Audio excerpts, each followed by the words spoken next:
முத்தமிழ் முருகனுக்கு அரகரோகரா.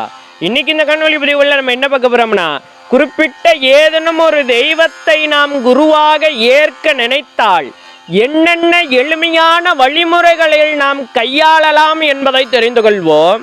அன்பர்ந்த அடியார்களே, முதலில் ஏதேனும் ஒரு வளர்ப்பிறை திதியில் விநாயகப் பெருமானுக்கு வெற்றிலை பாக்கு அருகம்புல் அவள் பொறி கடலையுடன் கடலை மிட்டாய் வைத்து, மேலும் ஏதேனும் ஒரு நாற்றக பழங்களையும் படையலாக படைத்து விநாயகப் பெருமானினிடம் சங்கல்பம் எடுத்து கொள்ள வேண்டும் என்று சொல்லப்பட்டு வருகின்றது.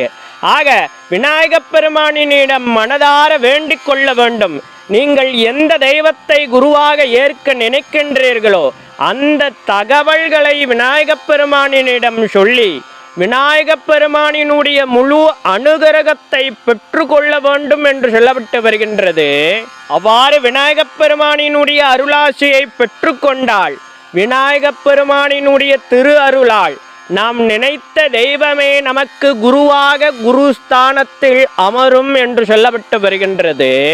அதன் பிறகு நாம் எந்த தெய்வத்தை குருவாக ஏற்க நினைக்கின்றோமோ அந்த தெய்வத்திற்கு பிரியமான படையல்களை படைத்து அந்த தெய்வத்தினிடம் மனதார சங்கல்பம் எடுத்து கொள்ள வேண்டும்.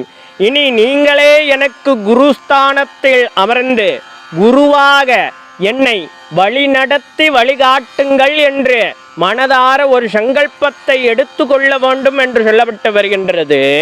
அடியார்களின் கவனத்திற்கு அவ்வாறு எண்ணம் சிந்தனை செயல் அத்தனையும் ஒரே நேர்கோட்டில் நின்று நாம் எடுக்கக்கூடிய அந்த சங்கல்பத்தினுடைய பலனாக நாம் எந்த தெய்வத்தை குருவாக ஏற்க நினைத்தோமோ அந்த தெய்வமே நமக்கு குருஸ்தானத்தில் வந்து அமரும் என்று சொல்லப்பட்டு வருகின்றது.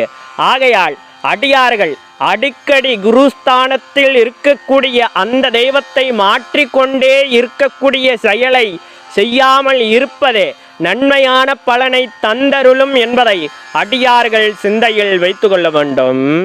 அடுத்ததாக ஒரு சில அடியார்களுக்கு எழக்கூடிய சந்தேகமானது, ஐயா, நாம் குருஸ்தானத்தில் ஏற்று கொண்ட தெய்வம் குருவாக நமக்கு அமர்ந்து விட்டது என்பதை நாம் எவ்வாறு கண்டறிந்து உணர்ந்து கொள்வது என்று கேட்கக்கூடிய அடியார்கள், நாம் எந்த தெய்வத்தை குருவாக ஏற்று கொண்டு விட்டோமோ குறிப்பிட்ட அந்த தெய்வத்தினுடைய திருநாமமோ அல்லது அந்த தெய்வத்தினுடைய திருவுருவ சிலையோ அல்லது அந்த தெய்வத்தினுடைய திருவுருவ புகைப்படமோ அடிக்கடி நமது கண்களில் தென்பட துவங்கிவிடும் என்று சொல்லப்பட்டு வருகின்றது. மேலும் ஒரு கூடுதல் தகவலாக, நாம் எந்த தெய்வத்தை குருவாக ஏற்று கொண்டு விட்டோமோ அல்லது ஏற்க நினைக்கின்றோமோ முதலில் அந்த தெய்வம் நம்மை சோதனைக்குள்ளாக்கி பார்க்கும் என்று சொல்லப்பட்டு வருகின்றது.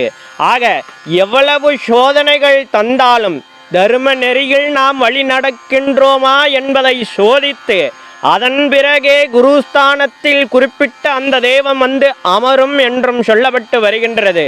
ஆக அன்பார்ந்த அடியார்களை, நாம் எண்ணிலை மறந்தாலும் தன்னிலை மறவாமல் தர்ம நெறியோடு இருந்தால் நாம் நினைத்த அந்த தெய்வம் குருஸ்தானத்தில் அமர்ந்து நமக்கு நல்லதை போதித்து நல்வழி காட்டும் என்று சொல்லிக்கிட்டு மேலும் ஒரு இனிய பதிவுகளும் வந்து சந்திக்கின்றேன். இதுபோல் ஆன்மீக சார்ந்த ஏதேனும் சந்தேகங்கள் இருந்தாலும் கூட தயங்காமல் கமெண்ட் பாக்ஸில் தெரிவிங்க.